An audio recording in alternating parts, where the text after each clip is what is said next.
Glad to have you join us back on iBrand Daybreak, and now we'll go over to the topic of discussion this morning. As Nigeria prepared to mark its 62nd anniversary of independence, its citizens are stuck in a general anomie of despondency. This is as a result of general insecurity in the country, rising unemployment and high cost of living. Now, a large percentage of the population are living below the poverty line, and with the recent report released by the National Bureau of Statistics, the aggregate real GDP stood at 17.29 trillion naira in the second quarter of 2022, a marginal decline of minus 0.37% when compared to 17.35 trillion naira recorded in quarter 1 2022. 26 August 2022, an inflation rate at 20.52. Now, joining us to make sense of this conversation via audio call, we have ALESTA WILCOX, a business analyst. Thank you so much, sir. Good morning and welcome to iBrand Daybreak. Good morning, and thanks for having me. All right. Now let's look at the decline in GDP over the past few months. It's supposed to be in a country that has a system working. It's supposed to be something that appreciates, but not depreciates. Now we've seen this, and Nigeria is clocking 62 with the issue of insecurity, strike for the educational system, the brain drain in the medical sector. Would you say that it's something that we should have hopes of in the nearest future? Well, first and foremost, I'm not a business analyst, I'm a financial analyst. Apologies. Yes, thank you very much. So let's just straighten that out. Let me join millions of Nigerians to congratulate the country for attaining 62 years of nationhood. It's quite remarkable that we are where we are today, and in all things, so let's give thanks to God. I am appalled that each time we want to discuss Nigeria independence, it's the same story we always come up with. I'm not interrupting or trying to diminish your editorial program, but at every point in time we're only looking at the negatives. We don't ever consider the positive. But let me address the issue of GDP. GDP is a reflection of activity of an economy at every particular point in time. So there's no law that says GDP must be high going up every day. Now GDP is aggregation of the economic activity of a country at any point in time. It's measured in quarters, and that is why when for consistently 2 quarters you have a negative GDP, there's no growth, then you say you are going to recession. It is not a reflection of the amount of money in your pocket. It's a reflection of the aggregate of activity, financial activity that goes on within that economy. So if it is not high enough, then you say you have a recession after maybe 2 consistent quarter negative growth. And then other times too, it grows. Now, if you look at what's happening all over the world, I'm sure you're in the news media, if you listen to what's happening in the UK today, how the pound crashed, how the government is working, how the pound has crashed to its all-time low. So there is general economic instability everywhere in the world. We know what's happening in Russia. I mean, the Russia-Ukraine war. We know what the impact that COVID caused in the entire world economy. So Nigeria is not immune. That's what I'm driving. Nigeria is not immune. So most of the time when we discuss Nigeria, we are only pointing out our own insecurity, loss of jobs and all whatnot. But it's glaring. It's all in our faces compared to the Western world, where you see the government are working so hard. As much as there are positivity, but when the negative aspect supersedes the positive, it's going to be imperative and important to talk about it, because it affects every single person in the nation. Who determines how? Well, it is everybody's decision to know where it affects him. And of course, as far as I'm concerned, in this country, we never see anything good. All we see is the bad part of everything. We never see anything. That's why we keep complaining. But that's not the issue. Look, economy is when you say it is only the Western world, are they not human? Are they immune to what is happening? Look, Nigeria is 62.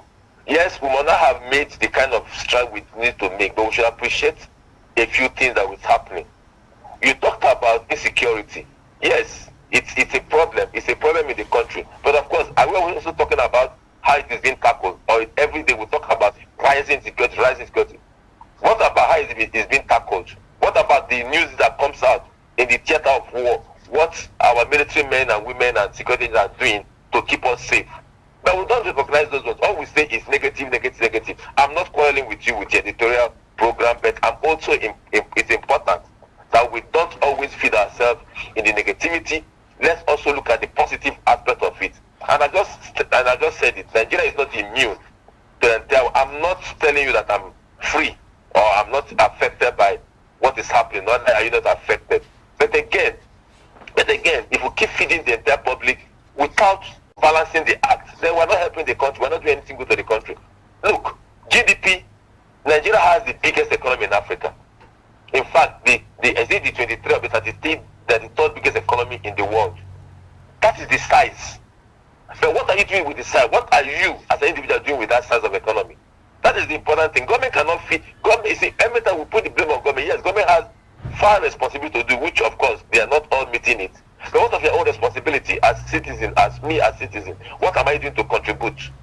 Or I just will fold my hands and think everything is negative. No, now that is for me. That is not putting the whole issues in the right context. In the right context. We are having challenges. We are having difficulties, just as every other part of. I just mentioned the UK. You need to visit and I'm sure you have families there and know the cost of living crisis that they are facing. How the pound that used to be the price of the whole world, the price of the British economy, crashed to an all-time low, almost apart with the dollar. Has it ever happened before? Did they want it to happen that way? No. But when these things come, let us put them in context and know how we are going to address them and know how to tune our mind to looking at some of the things that we can do and the ones that we cannot do. Okay, let's balance the beam as you've just suggested. Yes, for all of the negatives surrounding the economy, not just the GDP, but you look at the inflation rate, 20.62% as at last time, among others. What are the good ways or the good steps that the government has taken to address the issue of the economy from your own perspective? Well, first and foremost, I don't work in government. I look at it from. I've never worked in government before. I look at it from a personal perspective or from a partner perspective. I would say, in terms of specific actions, not much. Okay.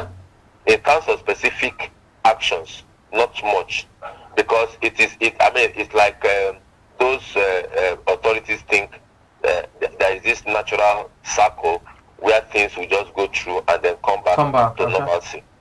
Which most times yes, but not all the time. If you look at economic cycle, there's always economic cycle of things. Today we're having low productivity in terms of agriculture. Now, when you talk about high cost of living, it's mainly in agriculture. When we look at the agricultural sector, food prices keep skyrocketing. But of course, if we look at it critically, I will blame the fact that. Not so much. Yes, in the past, government has invested so much in agriculture, but this has to be a sustained action. Okay. And again, you look at our own actions in the citizenry. Let me just give you this typical example. Things like staple food of, let me just use some product of banana, plantain. Yes. That today, if you enter the market, you become to wonder what is happening to them. These things are not imported commodity. But if you consider a place like Lagos, okay, where before this from after Ajah up to Ekpe used to be where people grow food. Yes. Where food is being grown. If you look at the expressway, that is the Lagos Ibadan expressway. Yeah. After Redeem Camp or then about, you see that they are where people grow food and power water. What has happened to those areas now? They've all been converted to residential settlements and settlements and all. Yes. Now the population is growing. The arable land for agriculture is shrinking, especially in semi-urban areas. Okay. Now Lagos is urban, semi-urban area. So what does that do? That puts pressure on the limited number. And unfortunately, government is not addressing that part. And that is why that is one area that I always talk about. Government. I'm not talking about federal government now. See, most I want to talk about government, everybody look at Abuja. Okay. Because these things are food production is a state Even at local level, yes. Yes, activity. So, but most of the time when we talk, everyone look at Abuja, look at what's happening in Abuja. No. So, government in these states are not addressing those key areas. If you go to the Badagry belt, we used to have coconut farms in that area. Are they still existing? Now, we depend on Benin Republic that has preserved their own to feed us with things like coconut that we need for industry and for other production. So, these are some of the activities we do that inhibit or that create more problem for us, which we are not addressing as government, as a sub-national government, as states, local government. We're not addressing these things. Everybody is now into housing, estate. Yes, good, because population is widening. Okay. But you also need to balance it with available land for agriculture, for food production, which we are not doing. And now today we are seeing the consequences of those actions. Things as little as vegetables that grow in the Ikorodu area, all those bush in the Ikorodu, are no more. We have to wait to bring vegetable for us, either from Benin Republic, from Togo, or all the way from Cameroon. Yes. Now, these are the problems. Okay. These are some of the personal problems that is our own making, which sub-national governments, that is talking of states and local, are not addressing, and yet we just wake up and all we. So this I speak on this every day. I speak on this every day. Yes. We must have a holistic approach to addressing our national problems. All right. Not just cut and nail. Okay, so you mentioned having a holistic approach to addressing this national problem. So what are the suggestions you can prefer to addressing these issues as you have highlighted? Look, we should really go back to the farm. That's for me two areas. One key area that I think, if today I find myself in government, which no matter what I do, I'm going to invest all my energy, is to go back to the farm, and not just any kind of farm. Real agriculture that we used to have. Even incentive to produce is lacking in our national life. Especially in down south. Especially down south, where we make the most noise. The activity, the incentive to produce, to really put ourselves in that agricultural sphere, is not there. And again, storage. Have you seen the kind of plantain you eat these days compared to what you eat before? Have you seen the kind of bananas that you find on the street of Lagos, around the country today? Or it used to be a spot for banana? Are they still, the type you eat, is it what you used to eat before? So there must be a real incentive and real legislation on food production. And then encourage people to go back to the farm. Today, Lagos banned all the Okadas in Shomolu, in most of the urban areas. The people that were into such trade, where would they send to? On the street to not consume more nations. Now, is it just the agricultural sector? How about oil production? Because oil contributes to a larger percentage of our GDP. So agriculture, you had mentioned, given a reasonable suggestion. How about the oil production? We have moribund refineries. We are supposed to be a producing state, a producing nation, but rather we import this thing, something that we have the natural resources to produce from. Quick fix. Look, you see, I wouldn't want to start making wild good suggestion on that. Okay. But I know. You see, sometimes when I come on national TV, because I know people are listening, I try to be as real as I can. I don't want to incite anybody. I don't want to make anybody very happy. I just tell you how I think it should be. Yes. Unfortunately, as a field, part of the area that we feel in our national life is with respect to oil production, to refining of our crude.